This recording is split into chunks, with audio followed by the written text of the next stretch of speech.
one of the most powerful men on earth, holds a position that has existed for nearly 2,000 years. As the world changes and faith evolves, his authority remains. What began with one apostle has become 1.2 billion followers under one man. He is the head of the Catholic Church, the Pope. And this is his path to power.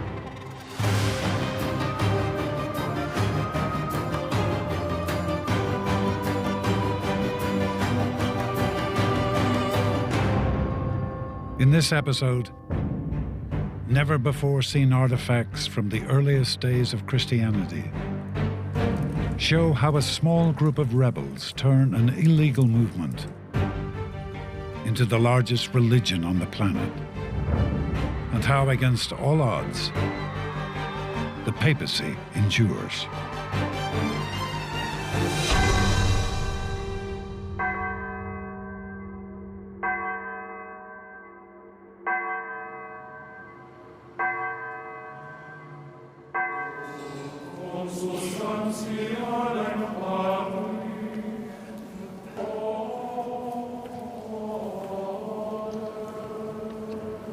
This is something that has never happened before. The Vatican this morning publicly displayed what's believed to be bone fragments from St. Peter, an apostle of Jesus Christ and the world's first pope. Pope Francis is the 266th leader of the Catholic Church. For the last 2,000 years, despite an ever-changing world, Catholics have looked to the Pope as a beacon of faith, morality, and divine guidance. But who is this figure that means so much to so many? And how did he come to be one of the most powerful men on earth? People look to the Pope to have something to say on almost everything. I don't think there's any other religious figure that people recognize as much as they recognize the Pope. But before the Pope had the ear of 1.2 billion followers worldwide, he was a philosopher, a leader of an underground movement, and an outlaw. Peter was one of the 12 apostles. He's walked with Jesus, essentially. So he's an important figure for that reason alone. In the Gospels, when the apostles go fishing in Galilee, Peter is told, "You are Peter," which means rock. "And on this rock I will build my church, and I will give to you the keys of the kingdom of heaven." Peter himself, as the one who voiced the confession, becomes a symbol of the unwavering faith that Jesus is the Son of God, which is then the center of the Christian church. Though the word Pope is not used for hundreds of years, the foundation of the sacred office is entwined in Peter's legacy. The popes are, if you like, the inheritors of the apostolic generation. It's this idea of the papacy being the rock, a source of permanence in an age of anxiety that people know is steady.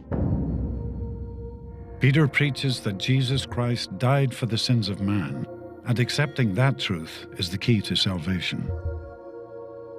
Others teach different variations of that message, but regardless of interpretation, in the first century, any follower of Christ is seen as a threat to the Roman Empire and hunted for his beliefs. When you think about the beginning of the Christian movement, it's astonishing that this movement went anywhere. People are being arrested, they're being tortured, they're being killed in public. You see competition between different disciples. different versions of the message of Jesus.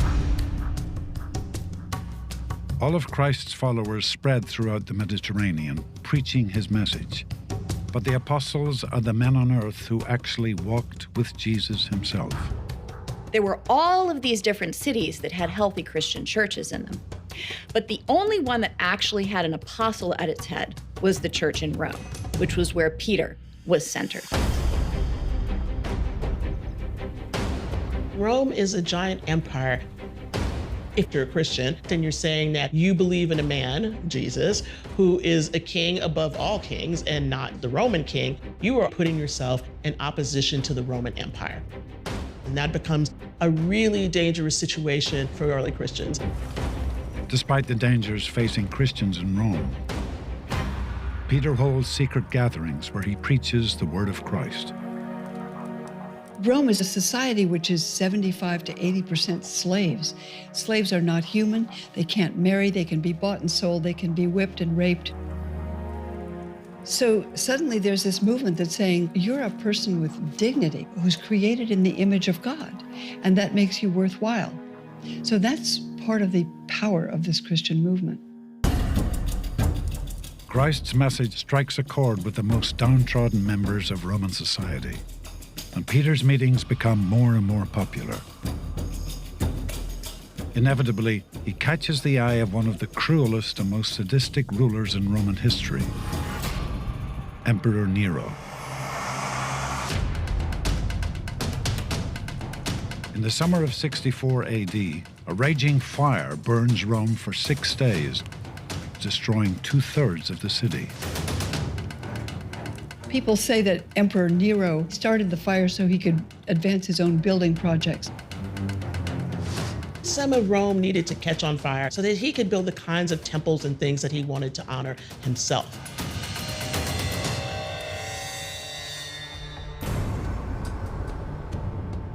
Rumors that Nero started the fire himself begin to fly, and he needs a scapegoat. People are already asking a lot of questions about his sanity, his capacity to rule, and so on. He looks around for a bunch of people that other people don't like. And the most convenient people to blame it on were the Christians. Nero says, these are the people who are the problem. They're the ones who set the place on fire. Let's do terrible things to them.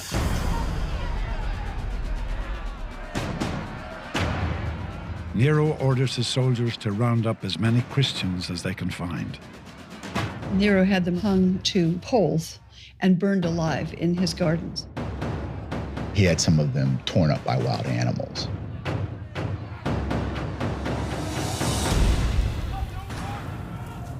It isn't long before Peter is swept up in the raids.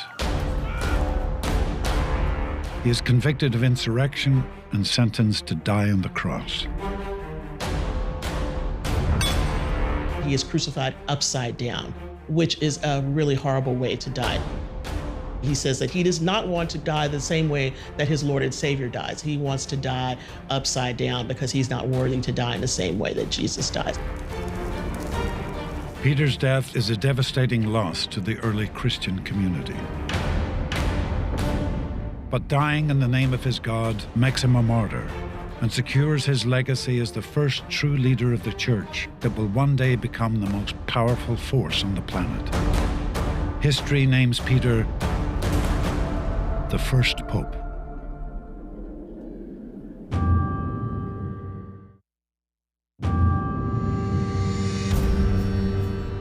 After Peter's violent death, Christians realize they must organize their movement if they have any hope of survival in the face of Roman tyranny.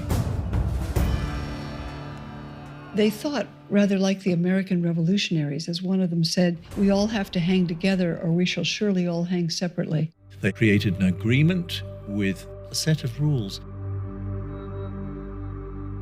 Deep within the private library of the Greek Patriarch in Jerusalem lives the 2,000-year-old document that outlines the first cohesive guidelines of Christianity. It's called the Didache. This document actually presents the formation of the church in its primitive stage.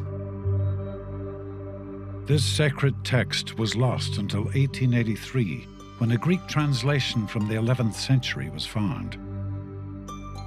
Out of fear of theft or desecration, it has never before been seen on camera until now. You don't have a Bible back then. How do you transmit the faith?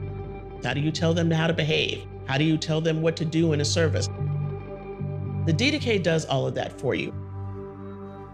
But outlining the rules is only the first step. Christians also need an infrastructure to enforce those behaviors. We tend to think about Christianity as being all these basilicas around the world. But before that, what you had were basically house churches. And if you had a series of small house churches, you needed somebody to be over that. Christians were trying to set up an organized community so that people would recognize who the members of that church were. A kind of hierarchy, sort of modeled on the Roman army. Bishop of means the most senior churchman in that particular city. Because Rome is the capital and the center of the empire, the Bishop of Rome becomes the leader of the other bishops, a position that will eventually become known as Pope. In the 200 years after Peter's crucifixion, bishops and their followers continue to be persecuted and executed by Roman emperors, until an unlikely hero emerges.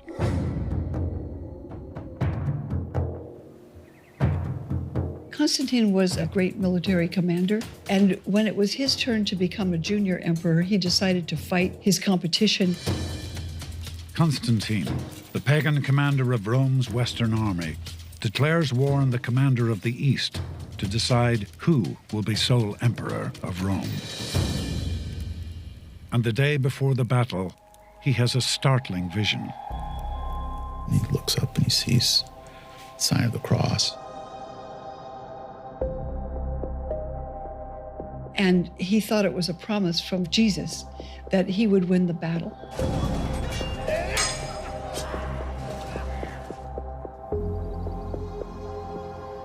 Constantine does win the battle, and the new emperor is forever changed by his vision. He decides he's going to be a Christian. One of his first official acts as the first Christian emperor of Rome is to issue the Edict of Milan.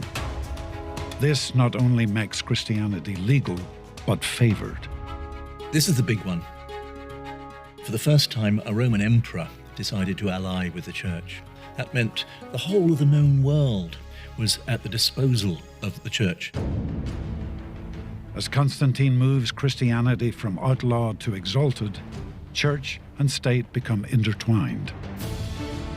Constantine saw in Christianity a way of uniting the empire, a new ideology that would give everybody the same God, the same moral values. Constantine, by legalizing Christianity, opened up a space where the Bishop of Rome could become a permanent fixture on both the spiritual and the political scene. What Constantine did is take the bishops who had been previously persecuted and make them his agents. He treated them like members of his administration. So now he would take the Bishop of Egypt, the Bishop of Jerusalem, the Bishop of Athens, and state power would go through them. Bishops become important people in the local community. If people have disputes with each other, they are as likely to go to a bishop to get it sorted out. You had to go to him to get the food supply. That made him enormously wealthy and enormously influential. Constantine gives Romans a political and financial incentive to convert to Christianity. He gives Christians tax breaks and makes churches tax exempt.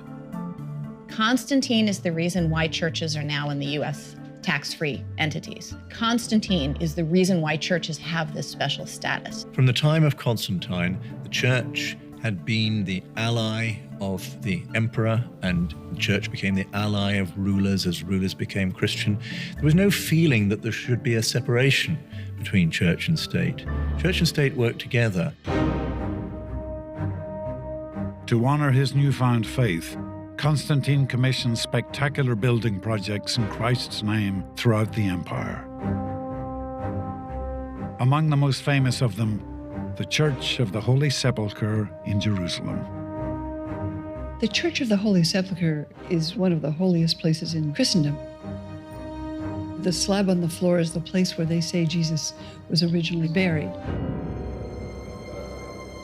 But almost as soon as Christians are free from Roman persecution, they begin fighting with each other. The biggest problem during this time was doctrine. In some people's eyes, Jesus was born of a woman, he can't be divine, and there's big questions about whether is Jesus human, is he divine, is he both? You would think, wow, this is kind of hair-splitting doctrinal difference here, but there, some people were willing to kill you for that, you see. So Christians willing to kill other Christians for those differences. To unite the empire, Constantine must gather his bishops under one church, or risk having the Christian empire he's built come crashing down.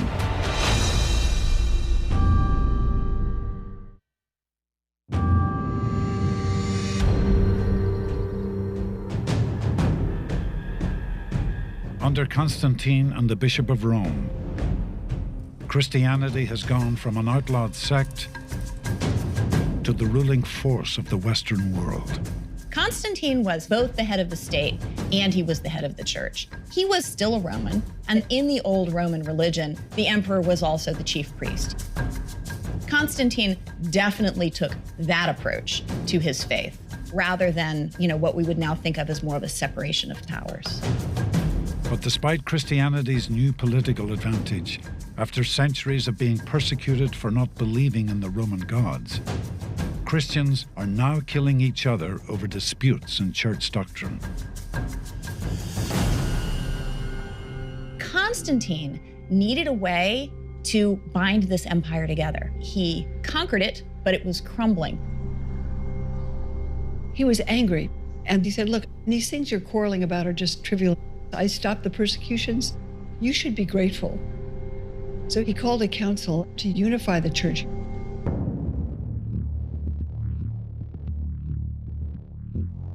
The Council of Nicaea is the first time you bring all of the bishops together and have them start to talk to each other. The council marks the first meeting of senior church leaders, the foundation of the Pope's College of Cardinals today. The bishops were commissioned to write what a Christian should believe. Constantine manages to get the bishops to agree on one singular statement of faith, still used to unify Christians today: the Nicene Creed. The creed says, we believe in Jesus Christ, the Father Almighty, maker of heaven and earth, and the council decides that Jesus is fully human and fully divine. Constantine declared, if you sign it, you're a Christian and you're part of us. And if you don't, you're excommunicated, you're out. You'll probably go to hell. So this became the battling cry for Catholics throughout the world.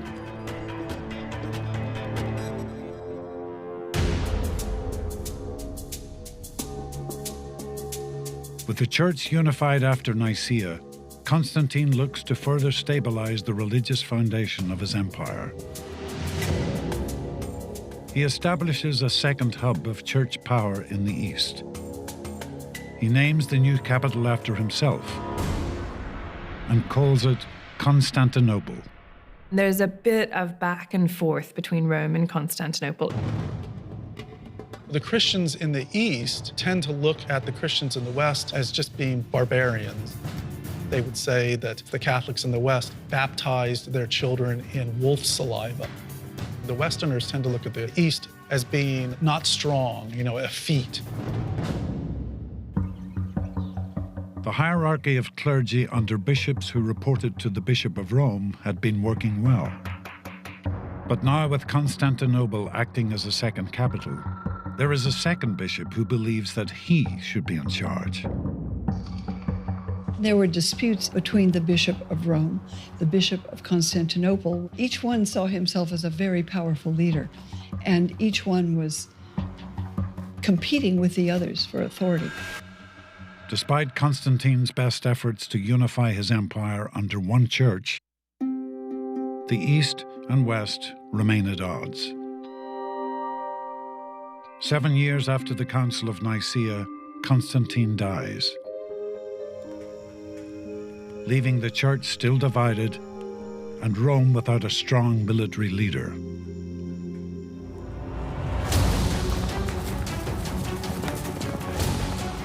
For over 100 years following Constantine's death, Rome is under attack from pagan barbarians to the north.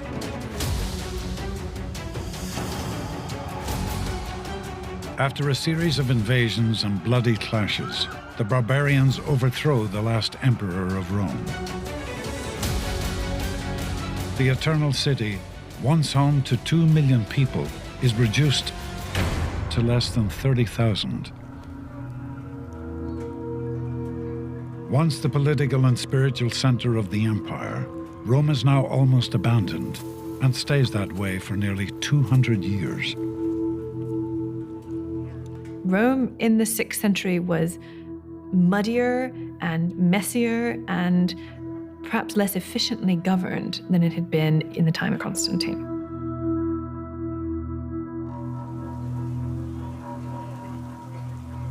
Rome is not a good place to live.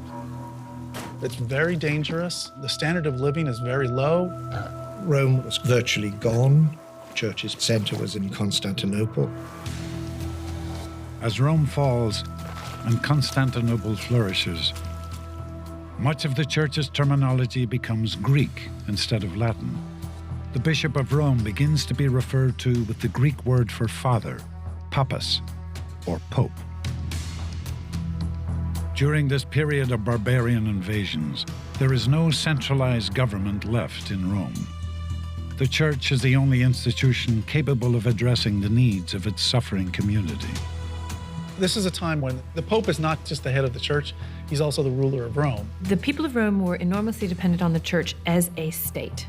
So not as a church that oversaw the relationship between God and man, but as a church that oversaw food, water, safety. But powerful pagan families looking to control the fallen city see an opportunity. With no official means of protection, the papacy is about to come under direct attack.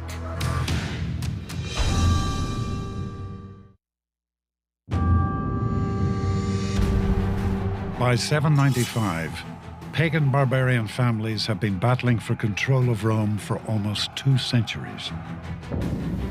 And the papacy is all that stands in their way.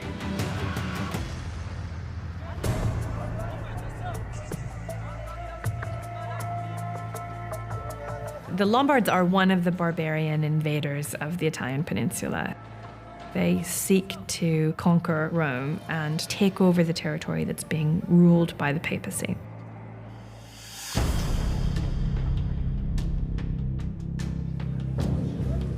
During an Easter procession, the Lombards viciously attack Pope Leo III. Their faction wrestles him to the ground and cut off his tongue, but he lives through it.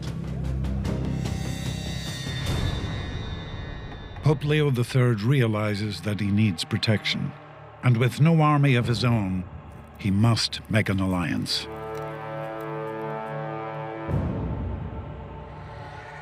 He chooses the most powerful king in the Western Empire, Charles the Great of France, better known as Charlemagne. On Christmas Day in the year 800, Pope Leo III calls Charlemagne to Rome, where he crowns him Holy Roman Emperor. Charlemagne took on himself the role of defender of the faith.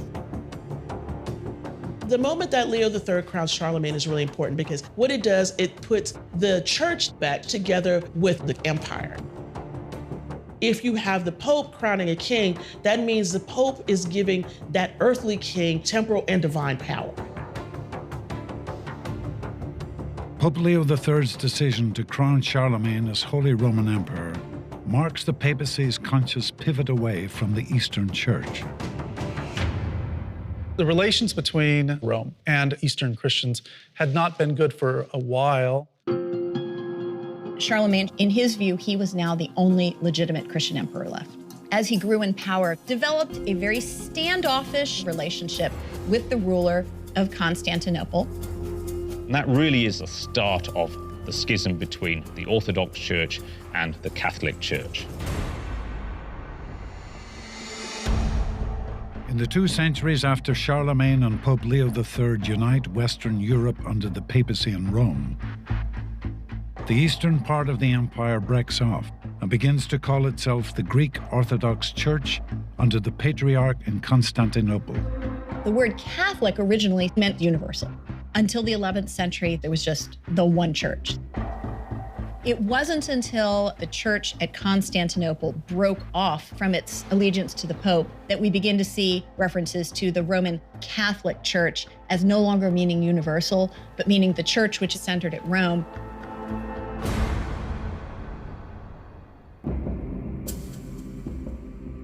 "200 years after the historic alliance between Charlemagne and Pope Leo III, Pope Urban II rules the Western Empire from Rome, and the Patriarch reigns over the East from Constantinople, until Constantinople finds itself facing an imminent threat. Islam is the superpower of the medieval period. They're the wealthiest, the most sophisticated. If I was betting at the time, I would have certainly bet that Islam and the Islamic empires were the wave of the future. Muslim armies have been steadily making their way through the Arabian Peninsula, conquering new lands and uniting them under Islam. They had long since conquered Jerusalem and were headed for the next Christian stronghold. Muslims had swept through what we would now say is modern Turkey, and really getting fairly close to Constantinople itself. When you can almost see Muslims across the water, it's time to find the Christians who are left to help you.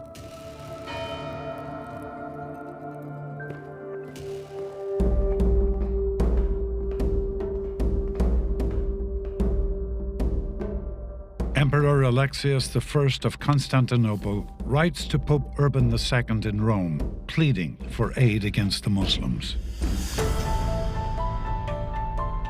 Alexios is asking a few hundred knights to help him defend his city. What he gets is something entirely different. Urban II is in part responding to an appeal from the Emperor Alexios. As the leader of the church, he's looking to improve the spiritual well-being of his people, but he's also a politician.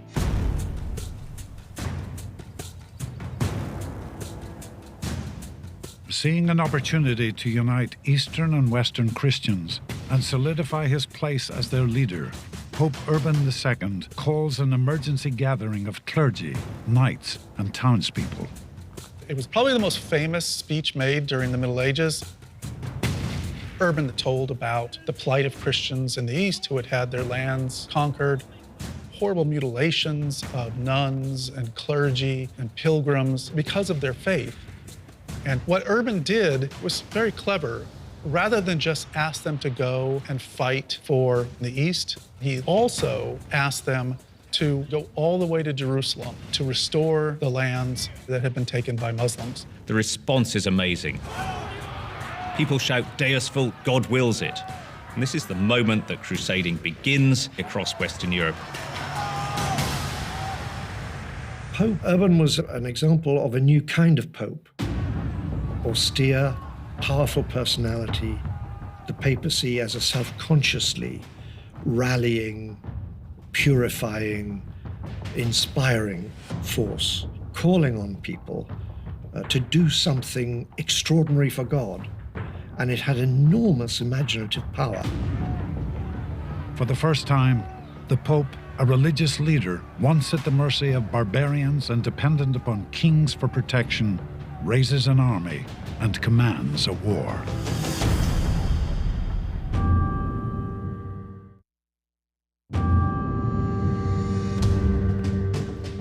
In 1094, the Eastern Church calls upon the Pope in the West to help them fight off the incoming Muslim armies. Pope Urban II sees this as an opportunity to reunite Christians and restore the reign of the Roman Catholic Church. There's a tribal aspect to it, that our tribe is being attacked, just as we still do today. 9/11, someone attacks the United States, people are lined up at induction centers to go off and fight. When he calls for the First Crusade, Pope Urban II solidifies his role as a world power. The Pope is no longer just a spiritual guide, but a commander at the helm of an army. A zealous fleet of nearly 40,000 starts the long march east towards Jerusalem. The Crusades were first and foremost an act of piety.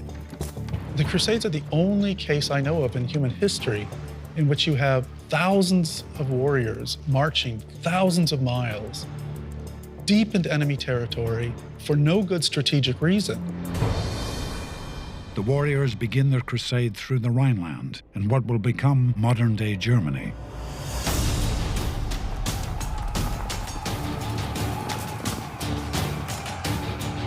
The destruction in the name of Christ is waged against all non-believers in their path.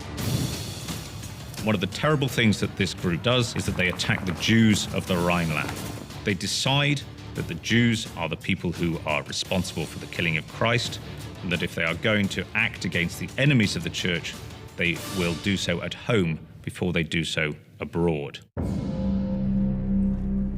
The Rhineland massacres are only the beginning of what will become a century of religious warfare at the command of the Pope.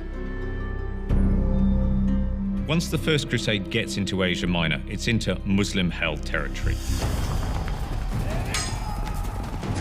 The Crusaders managed to capture the town of Nicaea, and then they fight a great battle against the Muslims, and they capture Antioch. Emboldened by their string of unlikely victories, the Crusaders are now convinced beyond all doubt that God is on their side as they prepare to deliver the crown jewel of Christianity back to their Pope, Jerusalem.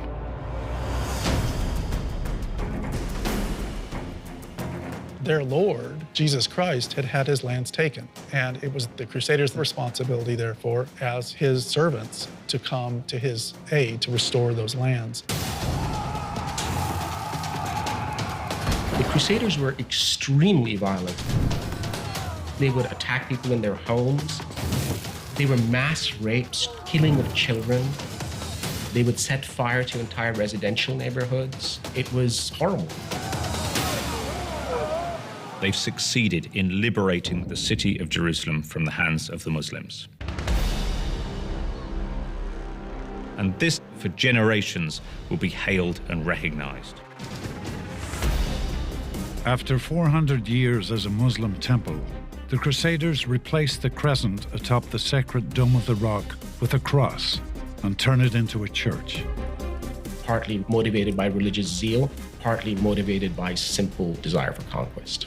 The Crusaders were exclusionary. Muslims were not allowed to live in Christian areas. Jerusalem remains in Christian hands until 1187, when Saladin, the hero of Islam, draws together the Muslim Near East to recover the Holy Land. As the Muslims close in on Jerusalem once again, Pope Urban III realizes that in his predecessor's quest to defend Christianity, he may have invited its demise.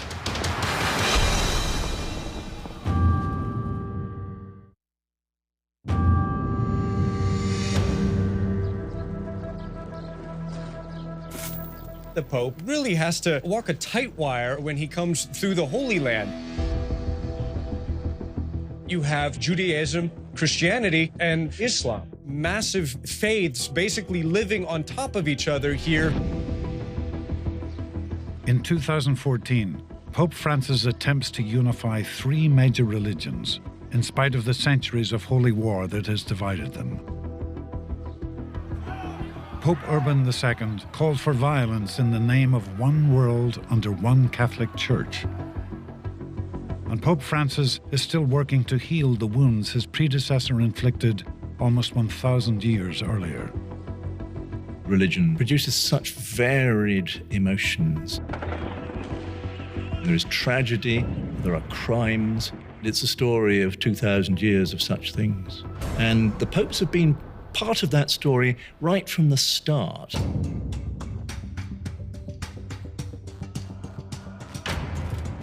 1187, after only 88 years under Christian rule,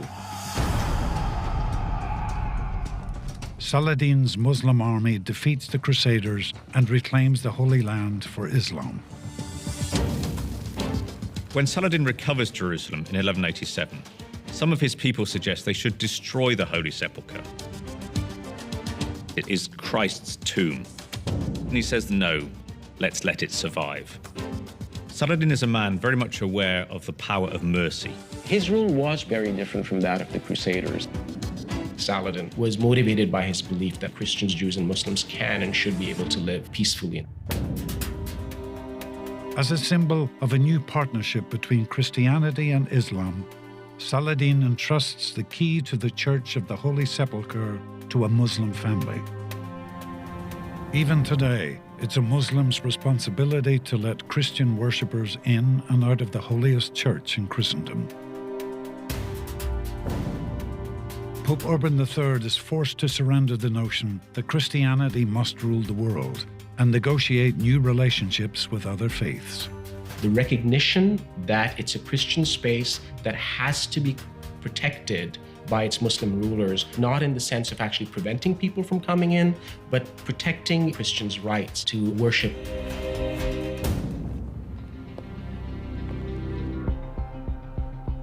Opening and closing the doors to the holiest Christian site in Jerusalem has been the responsibility of the Al-Husseini men for 8 centuries.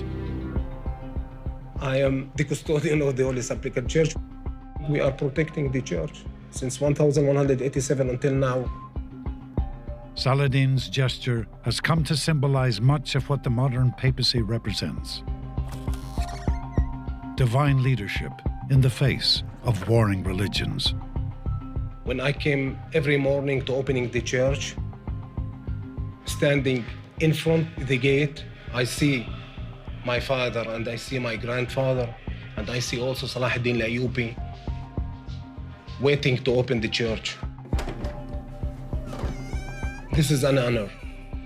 There is no word to explain how it's amazing.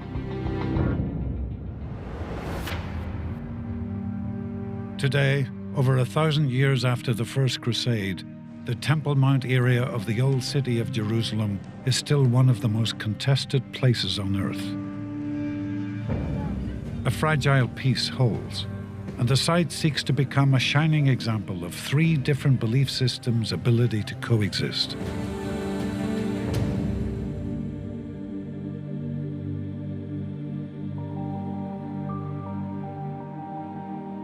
It is the holy place for everyone. You have the Dome of the Rock, and you have the Wailing Wall, and we have the Holy Sepulchre Church. We are looking for peace. We want to live together here like brothers. Throughout history, the Pope has played an integral role in the ongoing clash of the divide. Thousands of years passed, millions of lives lost. But calls to battle and prayers for peace still endure. Human beings constantly face the challenge of trying to live in peace and harmony with people different from them. We've seen this throughout history. The worlds of Urban II and Francis are very different, but their plight remains the same. Both men are tasked with leading the faithful in a world dominated by conflicting beliefs. The tremendous weight of taking on the shepherding of the great tradition and retranslating it for our time. It's an impossible burden to imagine, but isn't that also the beauty and simplicity of the church?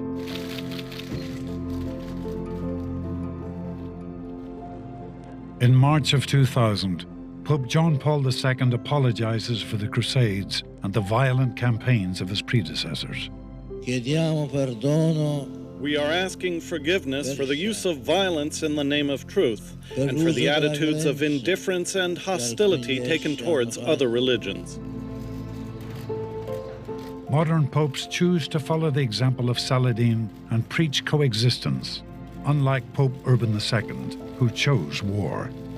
The Pope is where you look towards for an example to how to live your life as a Catholic. But despite being a religious leader, the Pope's reach extends far beyond spiritual faith. The Pope survives because it continues to speak to the deepest needs that people have.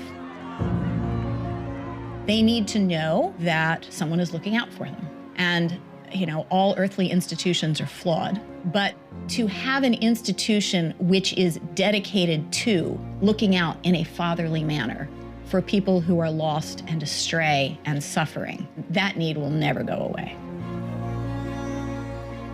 Jesus said to Peter, "You are the rock, and upon this rock I will build my church." A rock doesn't move, it's permanent. So for faithful Catholics, there seems to be a mysterious but yet real depth of appreciation for the stability and permanency of this ideal of the papacy. Against all odds, in the face of all that has threatened his reign, 2,000 years after the death of St. Peter, the Pope remains at the head of one of the most powerful institutions on earth.